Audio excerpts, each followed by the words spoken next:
Баршаларыңызға ассалаумағалейкум. Сіздермен бірге Қарастырайық арнасы. Біз үкіметтен халықтың несиесін 30 жылда бір рет кешіргеніне қарсы болмауымыз қажет. Бірақ несиені халықтық тұрмыс жағдайына қарай отырып бір рет кешіргені жөн. Бірақ екінші болмайды.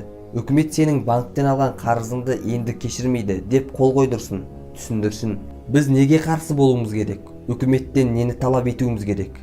Бірінші, Қазақстан шетелден неге 170 миллиард доллар қарыз алды? Не үшін алды? Ол ақша қайда жұмсалды?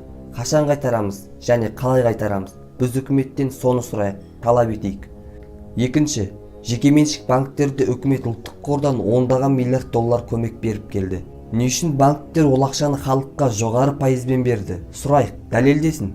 Үшінші, 2020 жылы наурыз айында үкімет ұлттық қордан халықтың жағдайын жақсартамыз деп 6 триллион теңге бөлінді. Сол қаражат қайда жұмсалды? Біз биліктен соны талап етейік, халыққа есебін берсін. Төртінші, Қазақстанның жүздеген миллиард доллар қаражаты шетелдік оффшорлық шоттарда жатыр деп естиміз.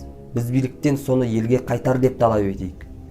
Бесінші, жағдайы өте төмен отбасылардың баласына тамақ, киім, дәрі-дәрмек, баласын оқытуға планшет, ноутбук алған ақшасын үкімет бір рет кешірсін. Бұл Қарастырайық арнасының жеке пікірі. Мүмкін қате болар, мүмкін дұрыс болар. Сіздің пікіріңіз қандай? Комментарияға жаза кетіңіз. Және арнаға жазылуды ұмытпаңыздар.